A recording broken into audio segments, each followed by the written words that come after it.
For centuries, the story of Jesus has been told through four familiar voices: Matthew, Mark, Luke, and John. These are the Gospels preserved, canonized, and passed down as sacred truth. But what if another voice existed?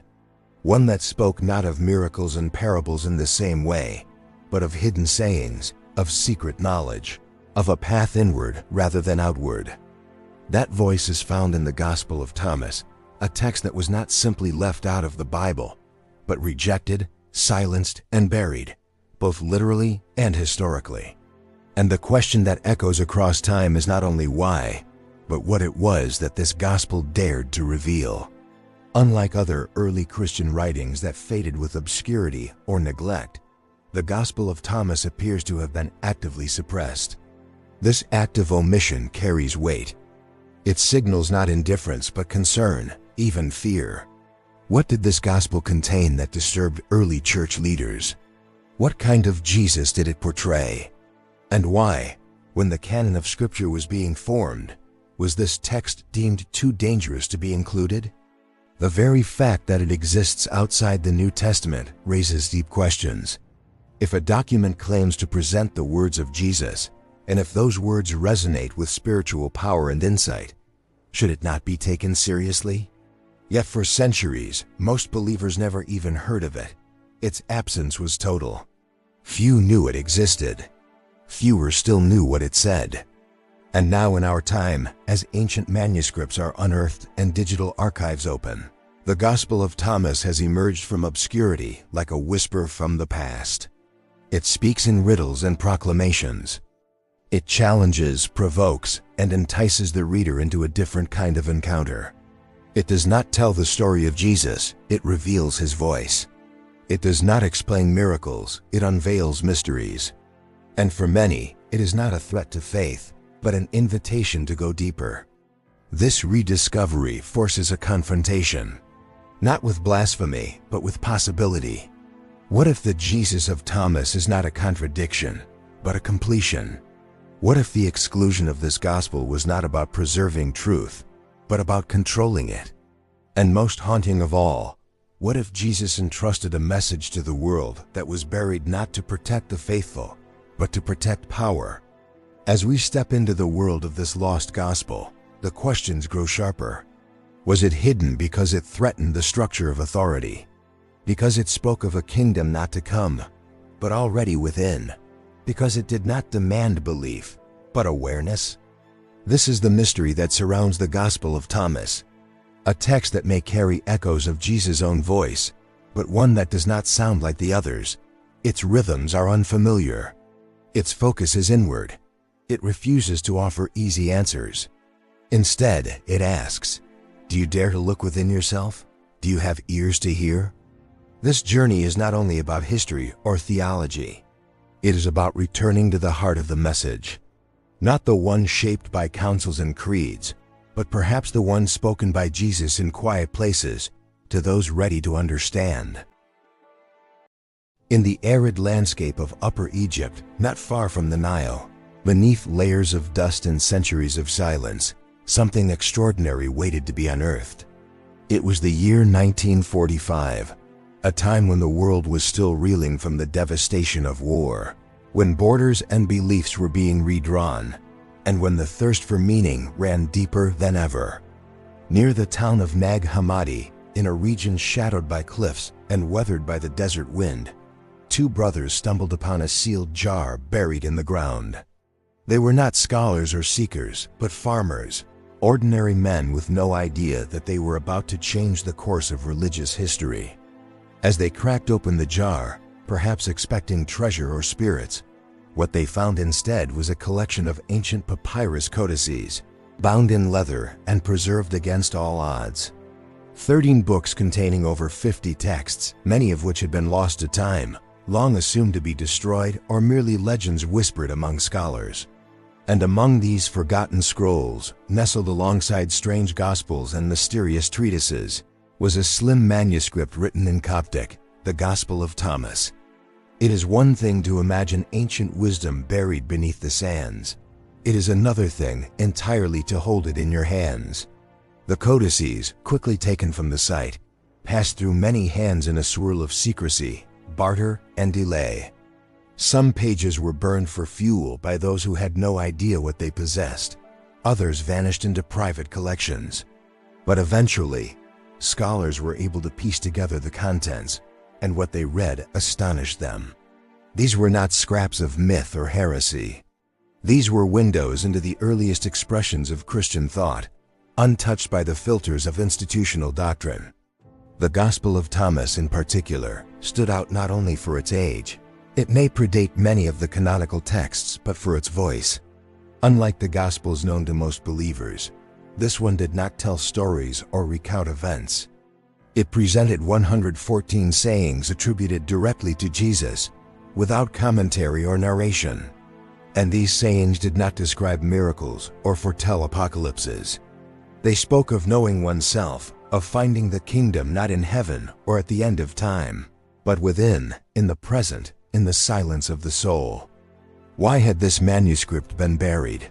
Who had hidden it? And for what purpose? These questions still echo, unanswered. Some believe the text belonged to a monastic community, perhaps early Christian mystics or Gnostic believers, who feared persecution or destruction during a time when theological differences could lead to execution. Others speculate that the burial was an act of reverence, a way to protect sacred knowledge from corruption or misunderstanding. What is certain is that this discovery did not simply recover words, it resurrected a forgotten voice. The Nag Hammadi Library, and Thomas within it, opened a portal to a version of Christianity that had been exiled from history. A version that spoke in riddles, that offered no easy conclusions, and that pointed not to priests or temples, but to the inner world of each individual. In a world increasingly drawn to noise and spectacle, the silence of the desert revealed a hidden depth. The discovery at Nag Hammadi was more than archaeological, it was spiritual. It was as if the earth itself had guarded a secret until the right moment, when humanity was ready to ask new questions and to hear old truths with new ears. And as this ancient gospel re-entered the world stage, it did not arrive with thunder or proclamation. It arrived as it was found in quiet, unexpected, and uninvited. Yet its presence demands a reckoning. For once hidden knowledge is brought to light, it cannot be ignored. The Gospel of Thomas, pulled from beneath the sand and smoke of time, began to whisper again. The Gospel of Thomas, once stripped of the dust that cloaked it for centuries, immediately revealed itself as something wholly distinct from the Gospels that populate the New Testament. Its voice did not echo with the familiar cadence of stories told by disciples or events unfolding in towns and synagogues. Instead, it opened with a declaration both simple and profound. These are the secret sayings which the living Jesus spoke, and Didymus Judas Thomas wrote down. No lineage, no genealogy, no angels visiting shepherds, no crucifixion or resurrection. Only sayings offered like seeds to those who had the courage and clarity to let them take root. To encounter this text is to be drawn into a different rhythm, one that invites reflection rather than instruction, silence rather than proclamation. Unlike the canonical Gospels, which guide readers through a linear path from birth to ministry to death and resurrection, Thomas offers no timeline, no miracles to prove divinity, no parables designed for public ears. Instead, it presents 114 logia, brief, often cryptic sayings, that resist easy interpretation and seem to beckon each reader to seek their meaning in the stillness of their own spirit. It is not a gospel that tells. It is a gospel that questions. This format alone sets Thomas apart, and not just structurally. The absence of narrative allows the words of Jesus stand alone, untethered from any theological framework imposed by later councils or creeds. They appear almost elemental, like fragments of a deeper truth, glimpses of a wisdom meant not for mass instruction, but for intimate discovery. One does not read Thomas to understand what happened. One reads it to understand what is. Many of the sayings feel like riddles, yet they are not riddles meant to confuse. They are like mirrors, reflecting not the world outside, but the world within. When Jesus says, If you bring forth what is within you, what you bring forth will save you. He is not speaking of doctrine, but of the soul. This is not the language of dogma. It is the language of awakening, and that distinction shifts everything. Thomas does not offer a roadmap to salvation through belief or ritual. It offers an inner path, a call to know oneself deeply, to recognize the divine spark within. It places the burden and the blessing of enlightenment not on external obedience, but on internal clarity. The teachings do not command, they challenge. They do not instruct, they invite.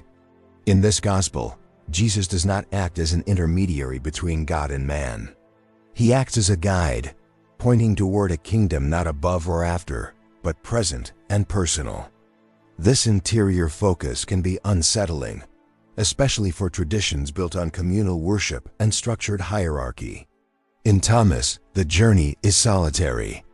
The answers lie not in text or temples, but in the silent places of the heart. And that silence, that inner listening, becomes the key. The gospel is not a story to be remembered, but a mystery to be lived. Its power lies not in explanation, but in experience. Even the sayings that resemble those in the canonical Gospels take on new depth in this context. Without narrative framing, they seem to shimmer with layered meaning. The kingdom is inside of you, and it is outside of you, one passage declares. Another warns that if you do not know yourself, you dwell in poverty, and you are that poverty. These are not merely poetic phrases. They are spiritual provocations, designed to unsettle certainty and ignite contemplation. It is this mystical quality, this quiet insistence that truth must be encountered personally, that gives Thomas its lasting potency.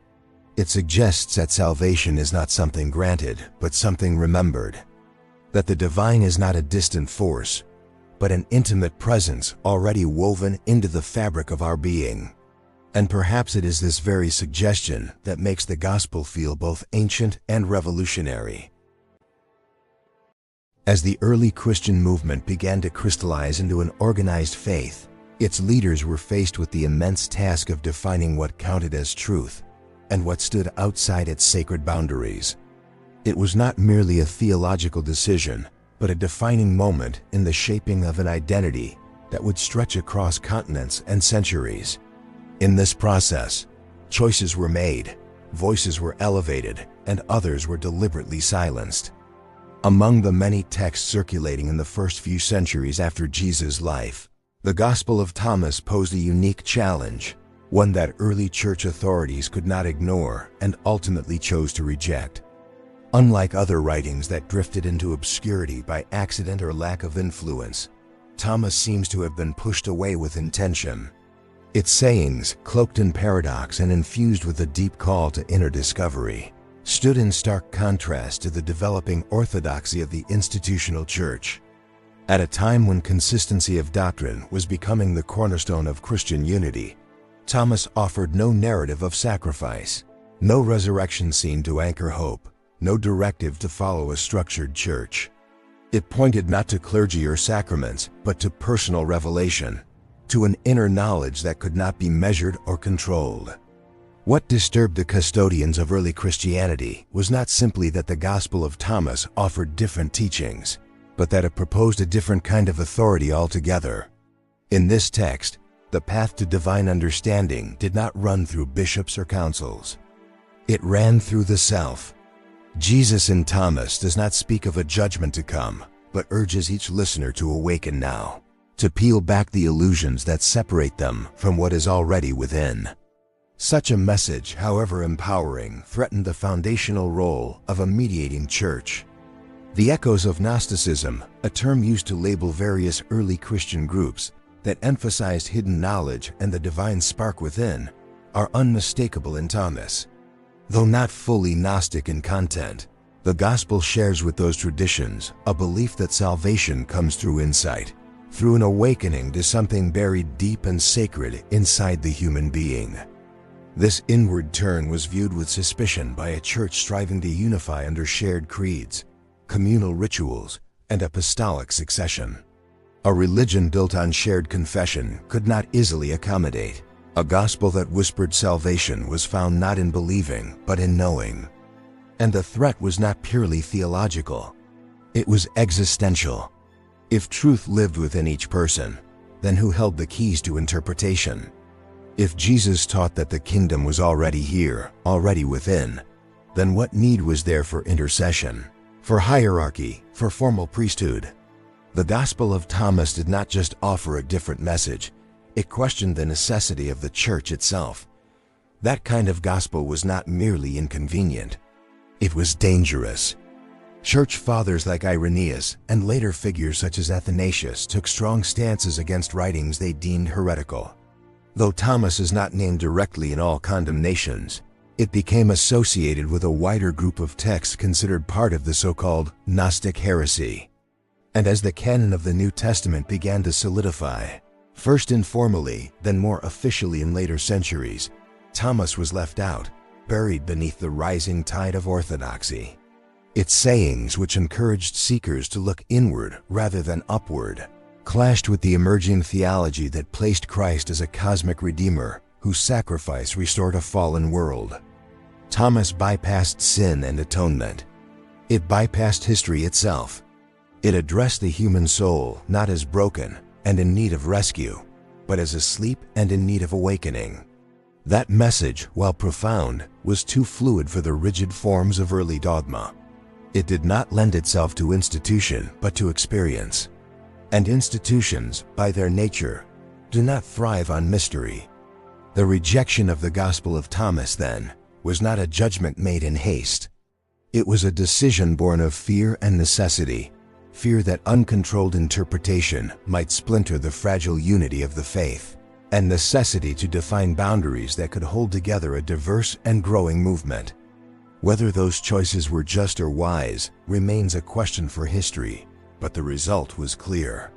The Gospel of Thomas became a forbidden book, locked out of the canon, its voice muted in public worship, its wisdom whispered only in hidden circles or lost entirely for centuries. To understand the Jesus who speaks through the Gospel of Thomas is to encounter a figure both deeply familiar and startlingly new. His voice echoes with the same spiritual authority that draws hearts to the canonical Gospels. Yet the message he delivers carries a different tone, a different urgency, one that does not plead for belief or promise rewards, but rather calls for awakening. In this Gospel, Jesus is not merely a savior to be followed or a sacrifice to be revered. He is a revealer of hidden paths, a guide who insists that the kingdom of God is not something to be awaited in the distant future, but something already here, waiting to be recognized. Where the canonical Gospels often emphasize the redemptive arc of Jesus' life, his birth, his death, and his resurrection as the fulcrum of human salvation, Thomas presents no such structure. Jesus appears not as a historical figure moving through time, but as a timeless voice offering fragments of spiritual insight. His authority does not arise from prophecy fulfilled or miracles performed, but from the truth of his words themselves. He teaches not through dramatic acts, but through this subtle invitation to see differently, to awaken from the slumber of illusion. In saying after saying, the Jesus of Thomas challenges his listeners not to accept him as the final destination, but to follow the path he points toward. He is a teacher who strips away the need for mediators and ritual, offering instead a direct encounter with the divine. When he speaks of the kingdom, he does not describe it in grand apocalyptic terms. He says it is spread out upon the earth, though people do not see it. This is not the vision of a realm that arrives with fire and judgment, but a reality already present, hidden only by the blindness of those who look outside themselves for what can only be found within. This inward call marks one of the most radical departures from traditional portrayals. In Thomas, salvation is not transactional. It is not achieved through sacrifice or obedience to external law. It is realized through knowledge, not the intellectual kind, but a knowing that penetrates to the soul. Jesus encourages followers to find the light within themselves, to recognize their origin and their destiny as being bound to the divine. He does not demand allegiance, he urges recognition. not of him, but of what lies beneath the surface of the self. His words resist simplification. He offers no creeds. He blesses no institutions. Instead, he teaches in riddles, in puzzles that awaken only those who are ready to see beyond the literal. When asked when the kingdom will come, he replies that it will not come by watching for it. It is not here or there, he says. The kingdom is inside of you. This is not a metaphor designed to comfort. It is a spiritual provocation. It requires the listener to turn inward, to confront their own soul, to find what they have always carried but never truly seen. This portrait stands in contrast to the Jesus of the canonical Gospels, who speaks often of final judgment, of coming reckonings, of rewards and punishments. While that Jesus moves with compassion and healing, he also operates within a framework of history and destiny. The Jesus of Thomas appears less concerned with the end of the world than with the end of spiritual ignorance. His revolution is not political or cosmic, it is personal. And yet, its implications are no less world-altering. By removing the external trappings of religion and focusing solely on internal awakening, the Jesus of Thomas offers a message that transcends time and culture.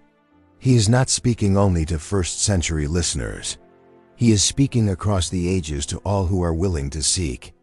And in this seeking, he offers not certainty, but transformation. Not dogma, but discovery. Not fear, but freedom. Among the most hauntingly beautiful elements of the Gospel of Thomas are its sayings, enigmatic, poetic, and disarming in their simplicity.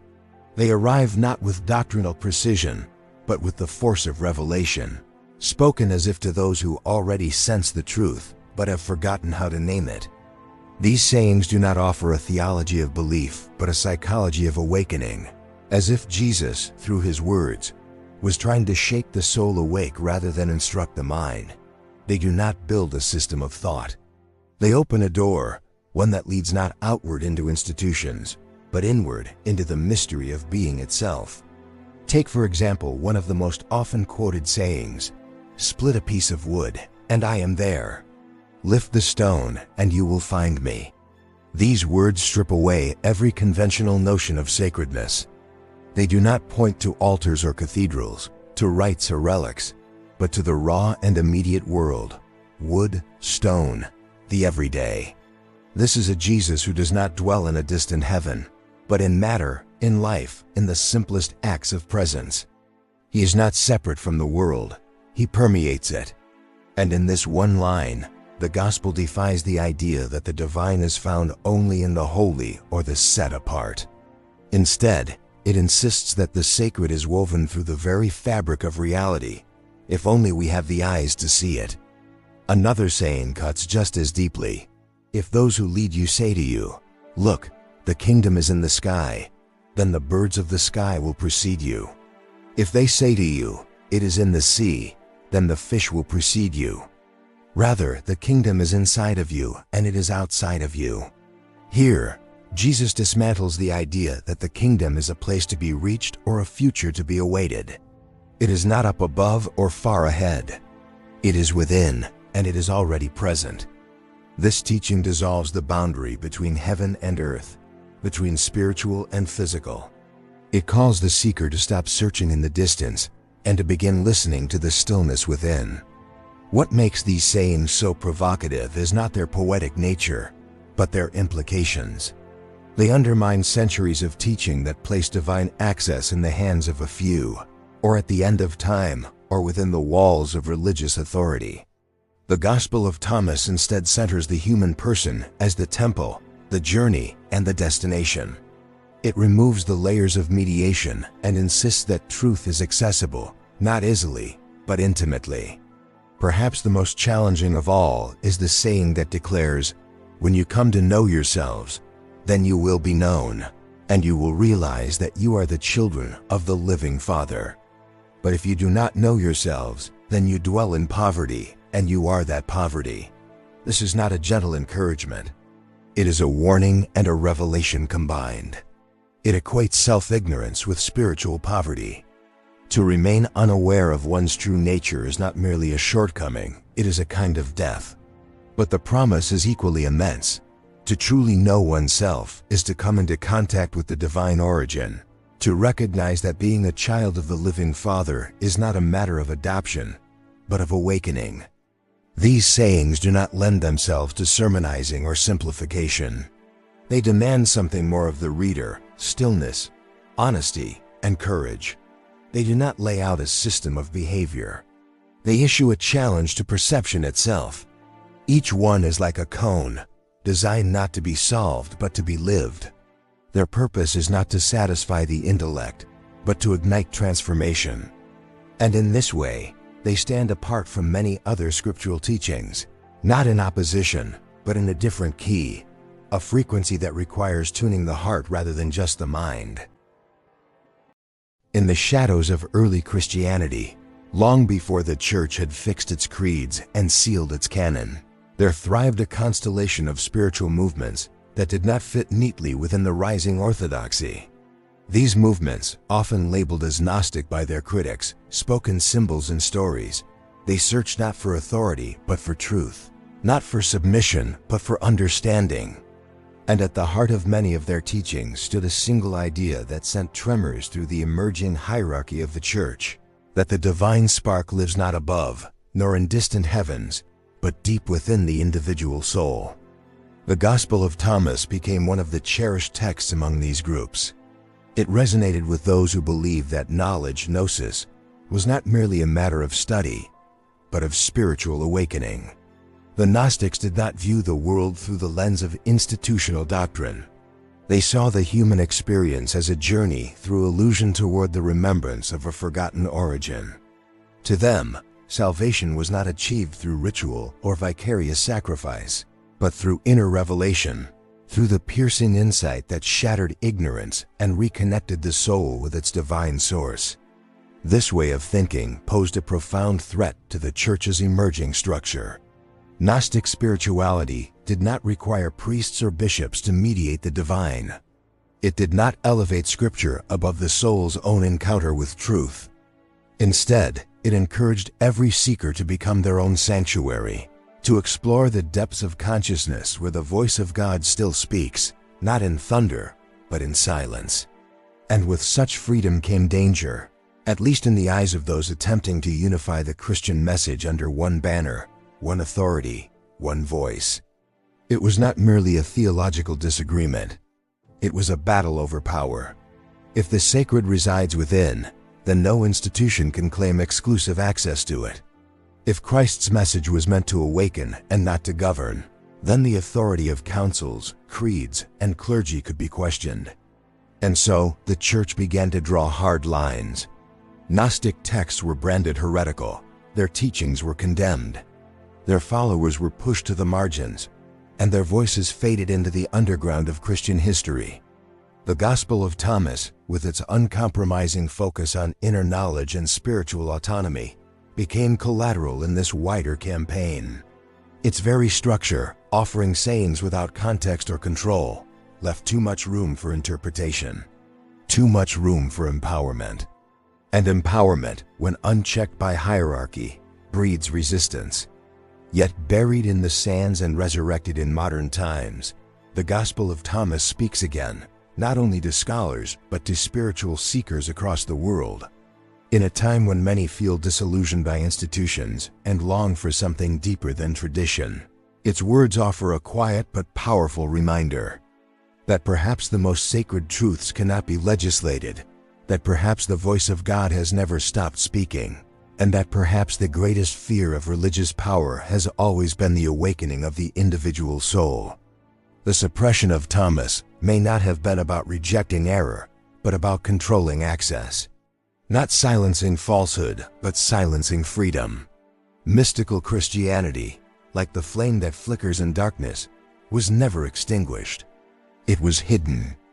And today, as many rediscover ancient wisdom once labeled forbidden, they are not only reading old texts, they are remembering something within themselves.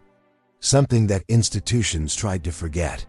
Something that cannot be owned or explained or ruled. The journey through the Gospel of Thomas is not simply an exploration of a forgotten text. but a confrontation with the deeper questions that have always hovered beneath the surface of faith. What if the teachings of Jesus were not just about obedience or belief, but about awakening to something timeless and divine within each of us? What if this gospel, buried for centuries and excluded from the official narrative, holds not heresy, but a kind of truth the world was not ready to hear?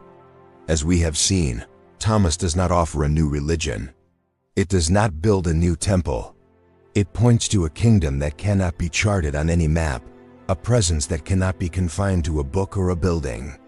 It whispers to those who are willing to listen that they are more than they have been told, that they carry something eternal, something holy, not as a gift from an institution, but as a birthright from the Creator. Perhaps Jesus was not hiding anything. Perhaps he was revealing everything, just not in the way people expected. Perhaps his words, scattered like seeds in the Gospel of Thomas, were meant for a time when humanity would be ready to look beyond walls, beyond rituals, beyond fear, and recognize that the divine lives not only above, but within. If these ideas stirred something in you, if they opened a door in your heart or sparked a question in your soul, then do not let the conversation end here. Subscribe to the channel for more explorations into the mysteries of faith, the hidden voices of history, and the untold paths of spiritual discovery. Like this video to support the message. Leave a comment below sharing your thoughts, and let others join the journey by sharing this film with your friends, your family, and anyone searching for something deeper. The Gospel of Thomas waited almost 2,000 years to be heard again. Perhaps it was waiting for you.